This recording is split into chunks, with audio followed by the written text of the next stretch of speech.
सदगुरु कबीर के दर्शन में, सदगुरु कबीर के विचार में पूजा का अर्थ सिर्फ इतना नहीं है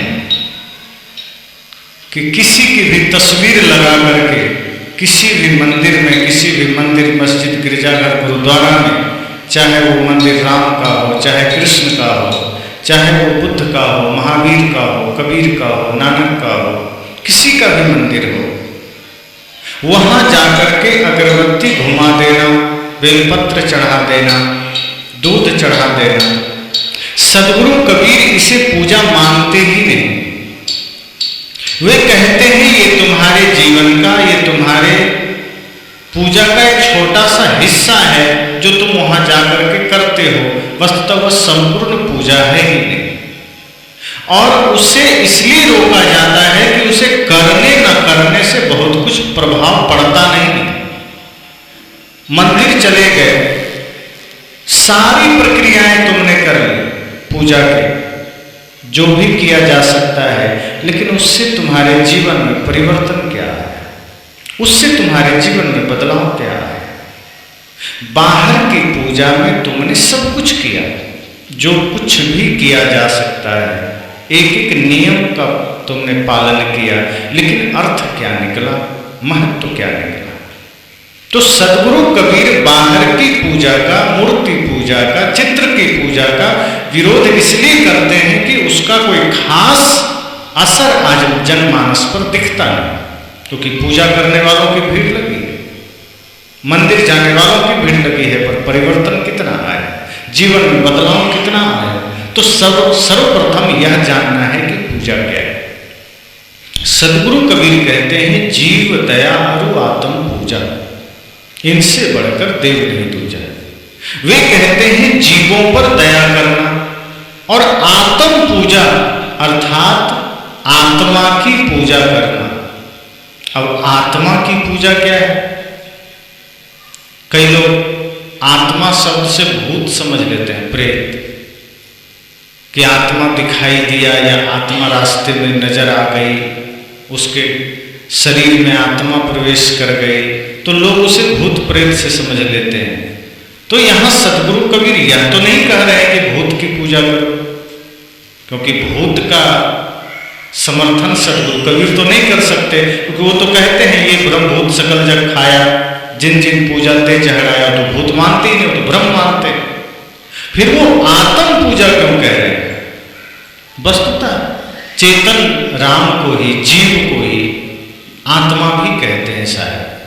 और वे कहते हैं आत्म पूजा का मतलब है कि जितनी भी आत्माएं हैं इस धरती पर, जितने भी जीव हैं, जितने भी नर नारी प्राणी हैं, सबके प्रति सेवा का भावना, प्रेम का भावना, निष्ठा का भावना, ईमानदारी का भावना, यही पूजा है।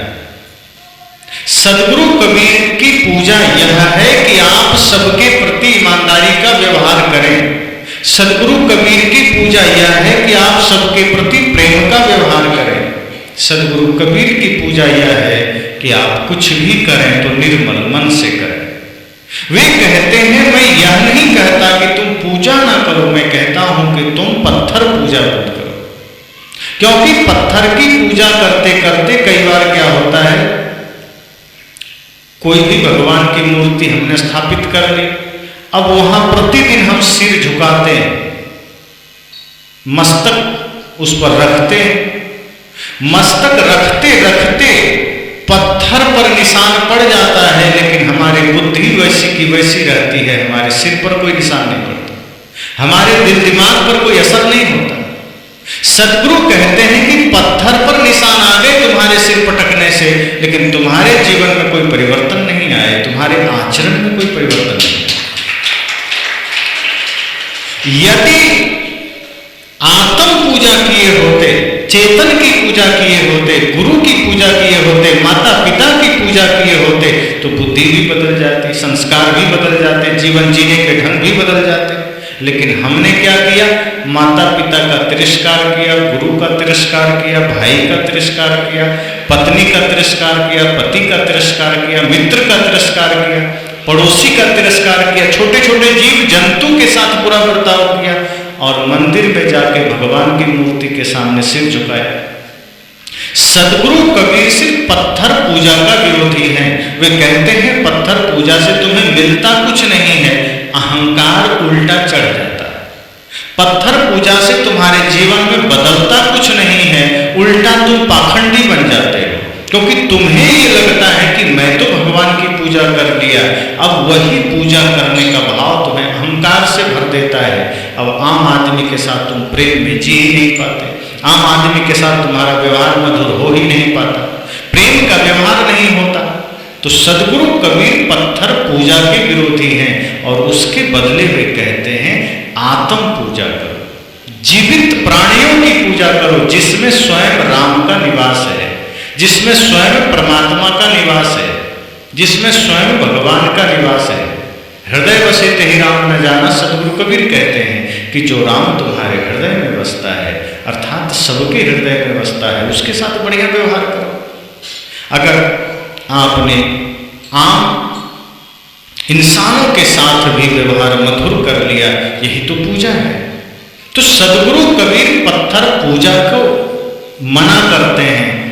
अब इसका मतलब ये भी नहीं है कि वे कहते हैं कि मंदिर तोड़ दो, या मंदिर में आग लगा दो, मस्जिद में आग लगा दो, या वो ये कहते हैं कि मूर्तियां निकाल कर फेंक दो। वे कहते हैं वो किसी भगवान महापुरुष की प्रतिमा है, उसका सम्मान करो, पर उससे भोग मोक्ष मत मांगने लगो, नहीं दे सकता। अगर कबीर साहब की मूर्ति है, उनका सम्मान करो, भगवान बुद्ध की मूर्ति है, उनका सम्मान करो, श्री राम की मूर्ति है, सम्मान करो, क्योंकि उस मूर्ति के पीछे उनका एक जीवन दर्शन है, उस मूर्ति के पीछे उनका एक चरित्र है, एक विशाल आदर्श है, तो वो सम्माननीय है और उनका प्रतीक भी सम्माननीय है। लेकिन वहां जाकर के तुम भोग मांगने लगते हो, मोक्ष मांगने लगते हो, धन मांगने लगते हो, पुत्र मांगने लगते हो, मुकदमे में विजयी होने का आशीर्वाद मांगने लगते हो, और यही पाखंड शुरू हो जाता है। और पत्थर की मूर्ति ये दे नहीं सकते। सदगुरु तो कहते हैं कि कोई शराबी या कोई नशेड़ी भगवान के मंदिर में चला जाए, वो शराब के नशे में है, या कोई भी गांजा दारू नशा करके गया है, या मांस खा के गया है, या किसी की हत्या करके गया है, अब वो राम के ही मंदिर में चला गया, कबीर साहब के मंदिर में चला गया, तो क्या राम या कबीर साहब उस आदमी से मूर्ति से बाहर आकर कहेंगे कि तुम नशा करके आओ, बाहर हो जाओ? उनके सामने आप किसी भी नशे में चले जाइए, मूर्ति आपको कभी कह ही नहीं सकती। आप हिंसा करके चले जाइए, मूर्ति आपको रोक ही नहीं सकती है। लेकिन एक आम इंसान कहीं बैठा है और कोई वहां नशा करके चला जाए, तो वो एक बार हाथ जोड़ेगा, भैया तुम दारू पिए हो, तुम उधर हटो, मेरे पास मत बैठो, गंध आ रही है। मतलब जो जिंदा है उसे पता है कि ये नशा करके आया, मूर्ति को क्या पता है? मूर्ति के सामने कोई कितना भी पाप करके खड़ा हो जाए, मूर्ति रोक नहीं सकती है, क्योंकि वो मूर्ति है, वो जिंदा नहीं है, वो किसी की मूर्ति है। सदगुरु कहते हैं इसी तरह से जिंदा की पूजा करो, जीवित की पूजा करो। मुर्दा की पूजा से कुछ भी नहीं बदलेगा, सिर्फ मन को और अहंकार भरेगा, मन में और घमंड भरेगा कि मैं तो पुजारी हो गया, मैं तो धर्मात्मा हो गया। तो वो सिर्फ पत्थर पूजा का विरोध करते हैं, वो पहाड़ पर्वत पूजने का विरोध करते हैं, वो जिंदा इंसान की पूजा का विरोध नहीं करते। अब पूजा का अर्थ जानना है। पूजा का अर्थ है सेवा। पूजा का अर्थ सिर्फ घंटी हिलाना नहीं, घंटी तो कोई भी हिला लेता है, अगरबत्ती कोई भी जला देता है। जो रोज दुकान में मिलावटबाजी करता है, रोज चावल में कंकड़ मिलाता है, रोज पानी में दूध में पानी मिलाता है, बल्कि मैंने ठीक ही कहा, पानी में दूध मिलाता है। अब दूध में पानी नहीं मिलाता, पानी में दूध मिलाया जाता है। वे लोग भी सुबह भगवान के आगे अगरबत्ती जला करके तब बाहर निकलते हैं कि मैं भगवान की पूजा कर रहा हूं। सदगुरु कबीर कहते हैं कि तुम भगवान की पूजा कर रहे हो या तुम भगवान के साथ मजाक कर रहे हो, क्योंकि जिन्हें तुम भगवान समझ रहे हो चित्र में, जिन्हें तुम मूर्ति में मान रहे हो भगवान है, असली भगवान को तुमने दूध में पानी मिला के दिया, चावल में कंकड़ मिला के दिया, मिलावटबाजी करके दिया, धोखा किया, उसके साथ दगाबाजी किया, और जहां भगवान नहीं है वहां तुमने अगरबत्तियां घुमाई। अगर समस्त सृष्टि में तुम्हें राम का, कृष्ण का दर्शन हो जाए तो तुम किसके दूध में पानी मिलाओगे? फिर तुम किसके चावल में कंकड़ मिलाओगे? लेकिन नहीं, मंदिर में तो तुम पुजारी बन गए, आम आदमी के साथ पुजारी नहीं बन पाए, उनमें तुम्हें पूजा का भाव नहीं दिखा, उनमें तुम्हें सत्य का दर्शन नहीं हुआ। तो सदगुरु कबीर मूर्ति पूजा के विरोध इसलिए करते हैं क्योंकि वो मूर्ति पूजा कर करके हमारी बुद्धि भी पत्थर की हो गई, वो चेतन नहीं रही, हमारी बुद्धि भी जड़ हो गई। और जब बुद्धि जड़ हो जाती है तो हमारे भीतर से दया चली जाती है, करुणा चली जाती है, प्रेम चला जाता है। फिर हम आपस में ना प्रेम कर पाते हैं, ना दया कर पाते हैं। इसलिए तो साहब कहते हैं कि मूर्ति पूजा मत करो, मूर्ति का सम्मान करिए। चित्र लगे हैं महापुरुषों के, सम्मान करिए, उसको फेंकना नहीं। चित्र का सम्मान करना है, लेकिन चित्र का सम्मान के साथ साथ चरित्र को भी धारण करना है, उनके आदर्श को भी धारण करना है, उनके ज्ञान को भी धारण करना है। एक भी महापुरुष के जीवन को अगर आपने समझा, पढ़ा, लिखा, जाना तो आपको समझ में आएगा कि कर्म को पूजा बनाना है, अपने एक एक कृत्य को, एक एक कर्म को पूजा बनाना है। चौपाई आप लोग सुनते हैं, सिया राम मैं सब जग जानी, करहु प्रणाम जोर जोर पानी। लेकिन अब इसका अर्थ क्या है? सभी सृष्टि में जितने भी लोग हैं, समस्त सृष्टि में, संसार में जितने भी नर नारी हैं, क्या कहा गया? सिया राम मैं सब जग जानी। समस्त सृष्टि के लोगों को सिया और राम ही समझना और सबको उसी विनम्रता से प्रणाम करना, उसी भाव से मिलना, उसमें कोई दूसरा का दर्शन मत कर लेना। पर आज क्या हो गया? सिया राम मैं सब जग जानी, बेचे ही दूध मिलावे ही पानी। अब हो गया उल्टा, अब हम ये करते हैं। सदगुरु कहते हैं यही पाखंड है, यही भ्रम है कि राम के चित्र को तो हम मानते हैं, कृष्ण के चित्र को तो हम मानते हैं, मंदिरों में हम ये मान लेते हैं कि यहां भगवान रहते हैं, पर लोगों के हृदय में हमने भगवान नहीं देखा, हमने अपने कर्म को पूजा नहीं बनाया। तो मूर्ति पूजा का विरोध सदगुरु कबीर इसलिए करते हैं क्योंकि मूर्ति पूजा कर करके हमारी बुद्धि भी पत्थर की हो गई, बुद्धि हमारी पवित्र नहीं रही, बुद्धि हमारी विनम्र नहीं रही, पत्थर की बुद्धि हो जाती है। तब हम क्या करते हैं? अपने ही माँ का अपमान कर देंगे, अपने ही पिता के साथ अपमान कर देंगे, अपने ही पुत्र को हम सही संस्कार नहीं देंगे, अपने जीवन को भी हम बिगाड़ देंगे। तमाम तरह के विकारों से, तमाम तरह के दुर्व्यसनों से हमारा जीवन भी बिगड़ जाता है, तमाम तरह के बुरी आदतें हमारे जीवन में आ जाती है। इसलिए सदगुरु कहते हैं कि मैं मूर्ति पूजा का विरोध इसलिए करता हूं ताकि लोग जीवित की पूजा कर सके। हम जीवित की पूजा कहाँ करते हैं? जब मन आया किसी से विवाद कर लिया, किसी से झगड़ा कर लिया। असली पूजा को समझना है कि जब आपके व्यवहार से सबके जीवन में प्रेम जागृत हो सके, जब आपके व्यवहार से एक एक जीव को संतुष्टि और सांत्वना मिल सके, सुकून मिल सके। हम तो छोटे छोटे जीवों को भी सताते चले जाते हैं, हम तो अपने ही आसपास के लोगों को न जाने कितने दुख देने लग जाते हैं, दुख दर्द का कारण बन जाते हैं। अपने निज हित के लिए, अपने स्वार्थ के लिए कितने लोगों के हम गले तक काटने को उतार हो जाते हैं। सदगुरु कहते हैं मैं मूर्ति पूजा का विरोध इसलिए करता हूं। तो सवाल यह फिर किसकी पूजा करें? तो सदगुरु कहते हैं पूजा आत्म की करो।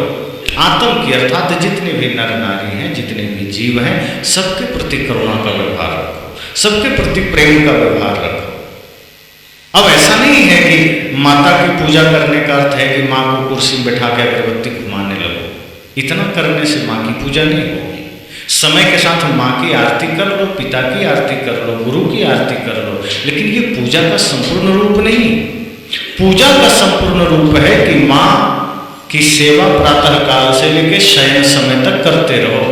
सुबह जब जागृत हो, सुबह जब नींद से उठो, माँ पिता गुरु के चरण स्पर्श करो। उसके बाद उनके एक एक व्यवस्था का ध्यान रखो, उनके भोजन का, उनके कपड़े का, उनके स्वास्थ्य का, और बिल्कुल विनम्रता से ये सोचो कि माता पिता ही मेरे भगवान है, यही मेरे आराध्य है।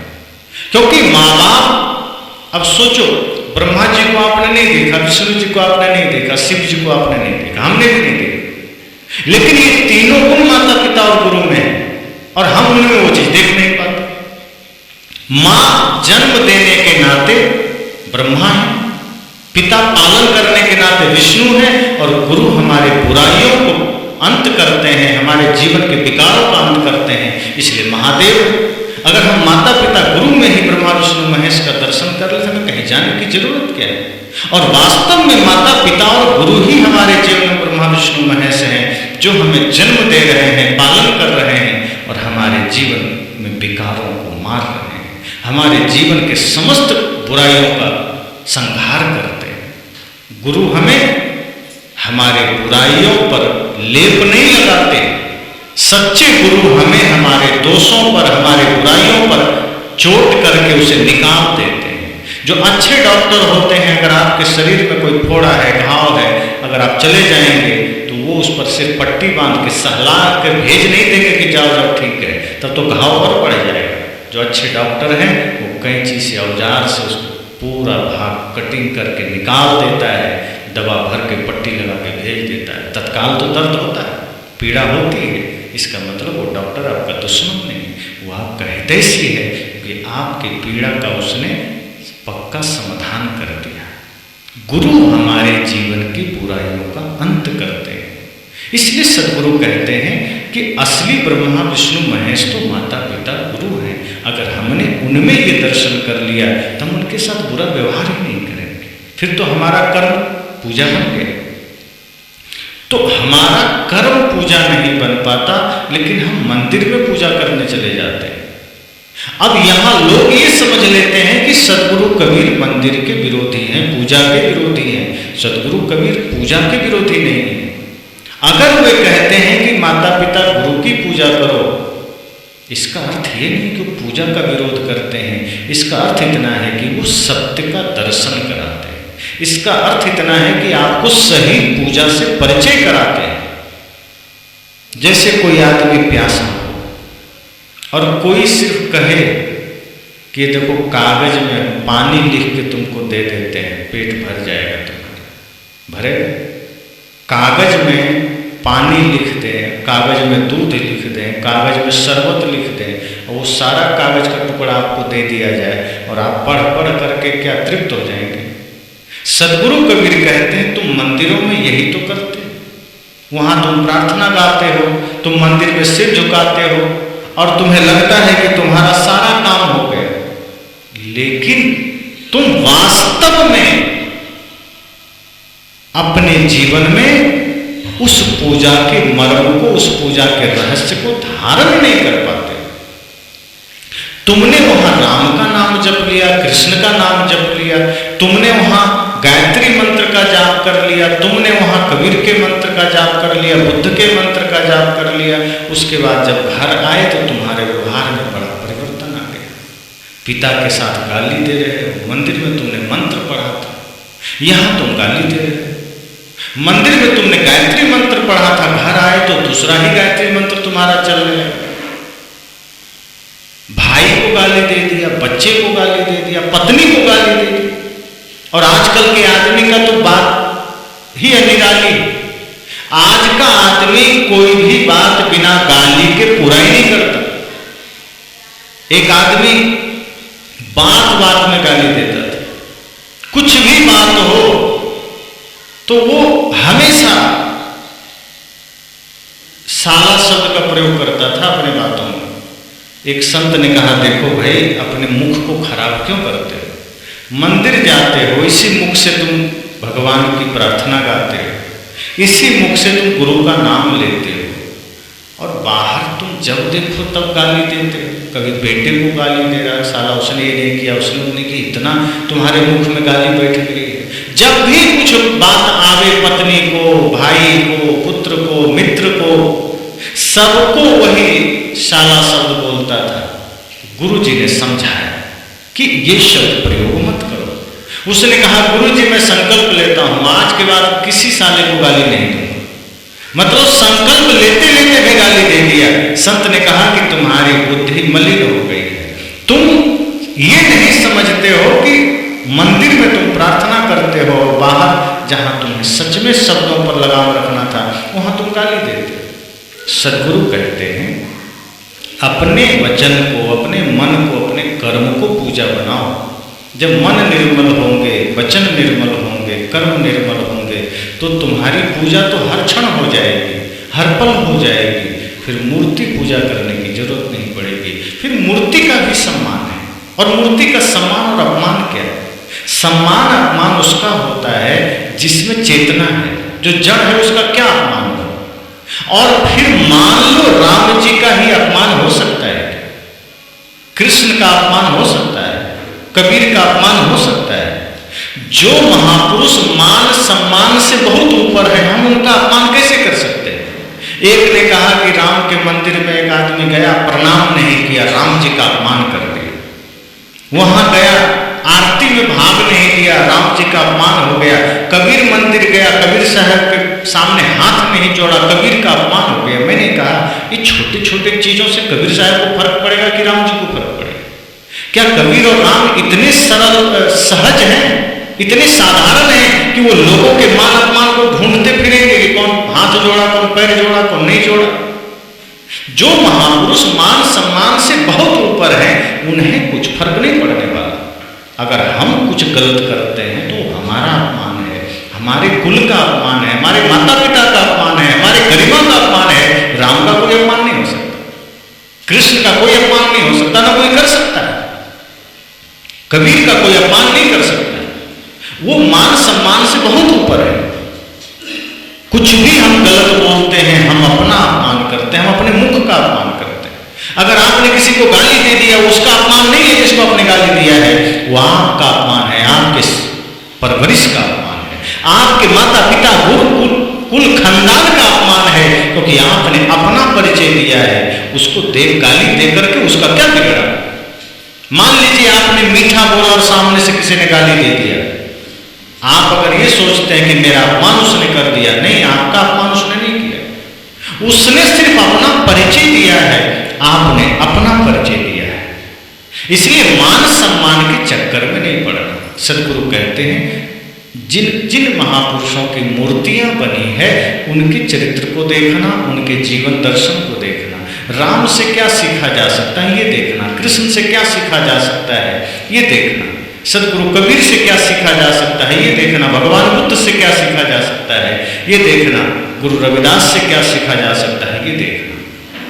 अगर आपने उनके आदर्शों को, उनके चरित्र को देखना शुरू कर दिया, तो आपके चरित्र में भी शायद उनके कुछ सूत्र आ जाएं, उनके कुछ रंग चढ़ जाएं। अगर हमने उनके चरित्र को नहीं देखा, बस इतना समझ लिया कि बस सुबह उठे, मंदिर में गए, अगरबत्ती घुमा लिए, अपना घर में मंदिर लोग रखते हैं, छोटे छोटे मंदिर लोग घर में बना के रखते हैं, वहीं बैठ के ओम जय जगदीश हरे कर लिए, और दुकान में गए, बाजार में गए, अन्य काम में गए तो अपना जीवन अलग कर लिए। वहाँ मंदिर में कुछ और थे, बाजार में कुछ और हो गए, मंदिर में पुजारी थे, बाजार में और हो गए। तो हमारा जीवन मंदिर में कुछ और होता है, सत्संग में कुछ और होता है, घर में कुछ और होता है, बाजार में कुछ और होता है। वही आदमी जो मंदिर में मुख से प्रार्थना गा रहा था, बाहर उसी के मुख से आप देखेंगे झूठ निकल रहा है, गालियां निकल रही है, द्वेष निकल रहे हैं। तो इसलिए हम सबको सदगुरु कबीर के विचारों को समझना है। सदगुरु कबीर कभी भी वो बात नहीं करते जो हमारे मान्यताओं को और जड़ता में बदलते। सदगुरु कबीर सदैव यथार्थ कहते हैं। वो हमें शुद्ध मानव बनाना चाहते हैं, वो हमें शुद्ध इंसान बनाना चाहते हैं।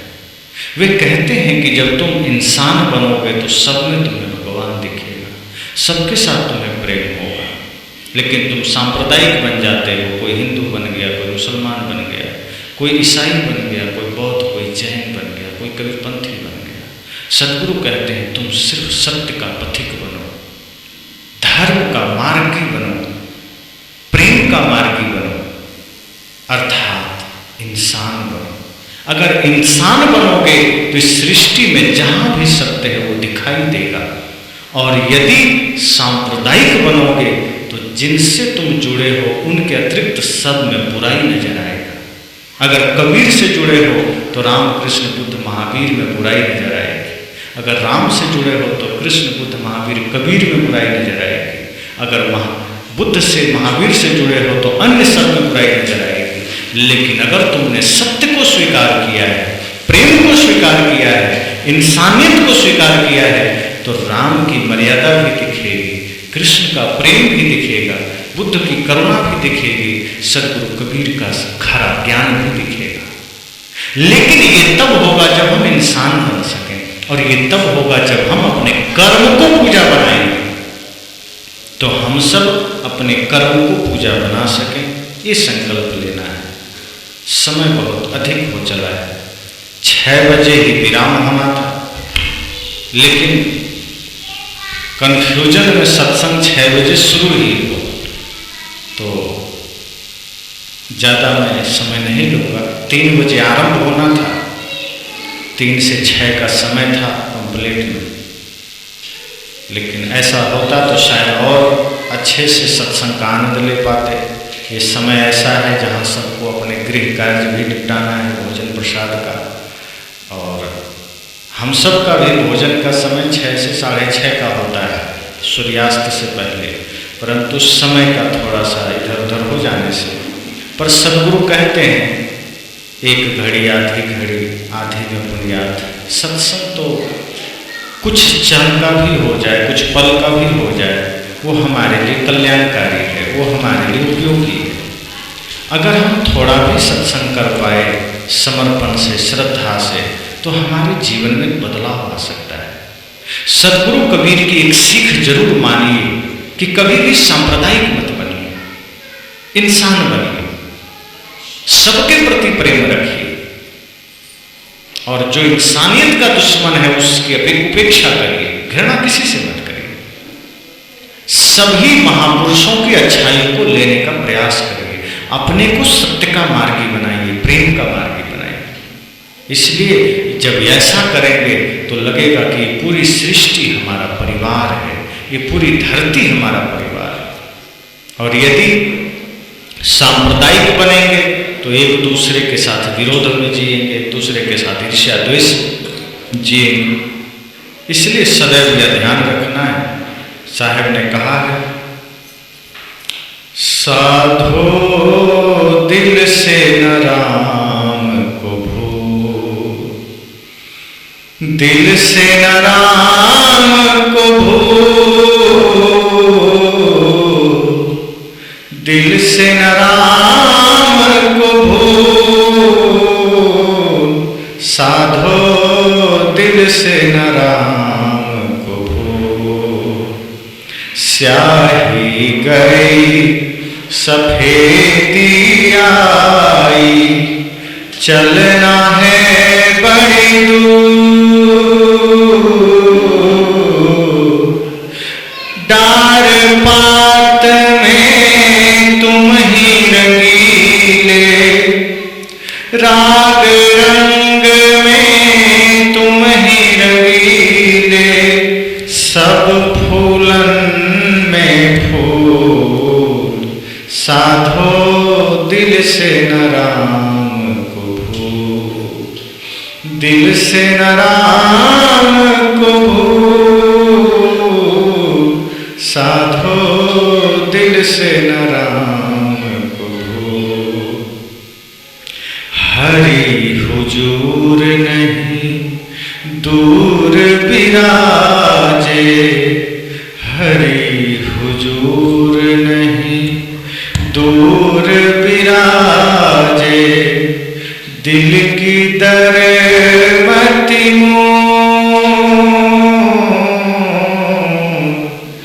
कहत कबीर सुन भय साधो, कहत कबीर सुन भय साधो, आप ही आप हजूर, साधो दिल से न राम को भूल, दिल से न राम को भूल,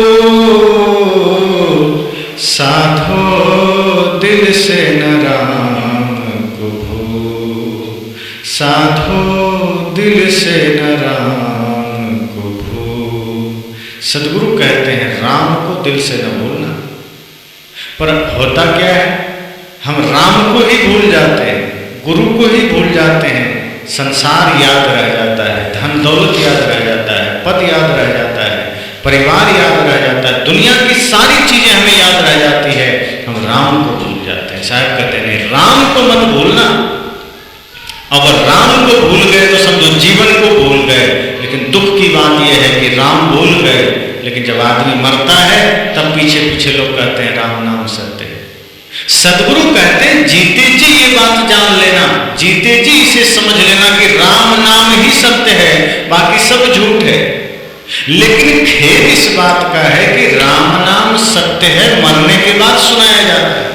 जीते जी तो धन सत्य है, पद सत्य है, घर मकान सत्य है, रिश्ते नाते सत्य हैं, दुनियादारी सत्य है, जो कि सदगुरु कहते हैं सब झूठा है, सबका संबंध झूठा है। और जो राम परम सत्य है अर्थात जो आत्मा सत्य है, इसको हम जान ही नहीं पाते, समझ ही नहीं पाते। और कोई मर जाता है तो राम नाम सत्य है, राम नाम सत्य है। अब जो मर गया उसे सुनाया जा रहा है राम नाम सत्य है, उसे क्या फर्क पड़ेगा राम नाम सत्य सुनकर? जो मर गया, जिसके अंदर सुनने का सामर्थ्य नहीं, जिसके अंदर अब कान भी काम नहीं कर रहे, चेतना निकल गई, प्राण निकल गया, उस आदमी को सुनाया जा रहा है राम नाम सत्य है। जीते जी तो उसने कभी सुना नहीं, जीते जी तो धन पद प्रतिष्ठा दुनियादारी सुना और उसी ही सत्य माना।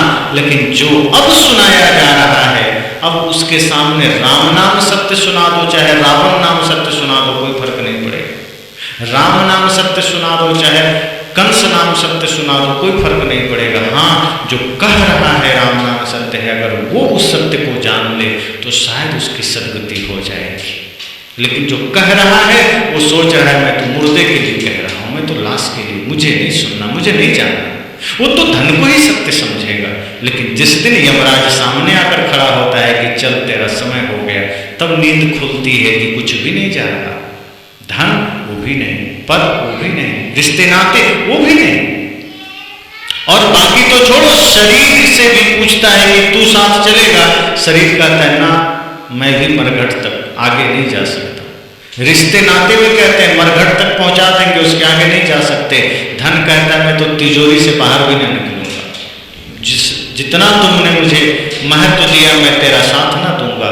तब आदमी सोचता है जन्म सब धोखे में खो दियो, सारा समय सारा सामर्थ्य हमने गंवा दिया। मृत्यु कहती है अब मोहलत नहीं मिलेगी, चल, क्योंकि तुमने जीवन भर सत्य जिसे माना है वो सत्य कभी था ही नहीं।